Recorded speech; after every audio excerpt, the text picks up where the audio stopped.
जय शिवराय मित्रांनो, राज्य सरकारच्या माध्यमातून तसंच केंद्र सरकारच्या माध्यमातून 1 रुपयात पीक विमा चालू करण्यात आला होता. त्याचा मोठ्या प्रमाणात गाजावाजा झाला आणि शेतकऱ्यांच्या माध्यमातून 1 रुपयात पीक विमा गेल्या वर्षीपासून भरण्याकरता सुरुवात करण्यात आली. 2023चा जो पीक विमा होता तो अद्यापही वाटप करण्यात आला नाही.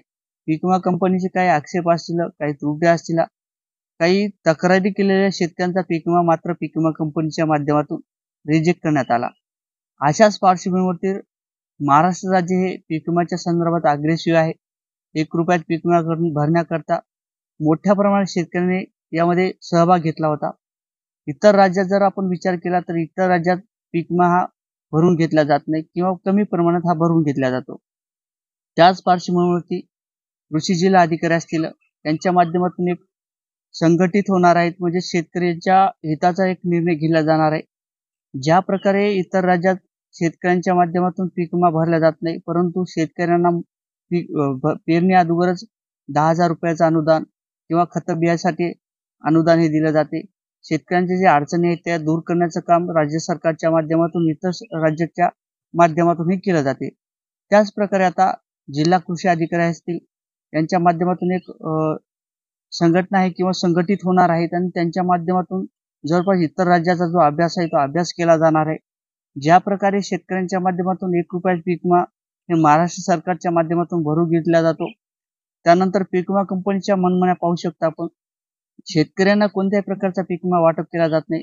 जो शेतकऱ्यांचा हिस्सा असतो, जिल्हा अधिकाऱ्यांचा हिस्सा, जो राज्य सरकारचा हिस्सा असतो, राज्य सरकारचा हिस्सा असतो, पीक विमा कंपनीचा जो हिस्सा असतो तो पूर्णपणे पीक विमा कंपनीला दिला जातो. परंतु पीक विमा कंपनी शेतकऱ्यांचा जो पीक विमा आहे तो वाटपच करत नाही. काहीतरी कारण दाखवते, 72 घंट्याच्या आत आपण क्लेम केला नाही अशा प्रकारच्या काहीतरी क्युऱ्या काढते, त्रुट्या काढते. त्यानंतर शेतकऱ्यांचा पीक विमा काही कारणास्तव त्रुटीत टाकतो.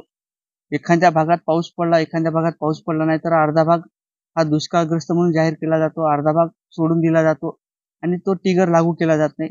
पीक विमा कंपनीच्या माध्यमातून काहीतरी कारण दाखवत शेतकऱ्यांचा पीक विमा रुकवला जातो. त्याच पार्श्वभूमीवरती आता जे कृषी जिल्हा अधिकारी आहेत त्यांच्या माध्यमातून इतर राज्याचा सर्वे केला जाणार आहे, तिथला अभ्यास केला जाणार आहे. त्या ठिकाणी जशा प्रकारे शेतकऱ्यांना लाभ दिला जातो, म्हणजे पेरणी अगोदर शेतकऱ्यांना 10,000 रुपये किंवा शेतकऱ्यांना चांगल्या प्रकारची मदत दिली जाते इतर राज्याच्या माध्यमातून, आणि शेतकऱ्यांना जो इतर खर्च लागतो शेती पिकासाठी पेरणी करण्याकरता तो पीक विमा न भरता शेतकऱ्यांना दिला जातो. यामध्ये कोणत्याच प्रकारचा दुजाभाव केला जात नाही. त्याच प्रकारच्या आता जिल्हा कृषी अधिकाऱ्यांच्या माध्यमातून याचं सर्वेक्षण केलं जाणार आहे, इतर राज्याचा अभ्यास केला जाणार आहे आणि तशीच मोहीम या महाराष्ट्र राज्यात राबवली जाणार आहे. अशा प्रकारच्या माहिती देण्यात आलेल्या आहेत. आणि पीक विमा जो कंपनीच्या माध्यमातून पीक विमा भरून घेतला जातो तो आता पीक विमा कदाचित बंद केला जाणार आहे, अशा प्रकारच्या सुद्धा सूचना किंवा अभ्यास करून चालू आहे.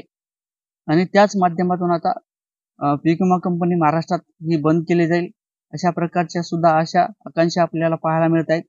आणि शेतकऱ्यांना एक मोठा दिलासा जिल्हा कृषी अधिकाऱ्यांच्या माध्यमातून देण्याचा प्रयत्न करण्यात येणार आहे.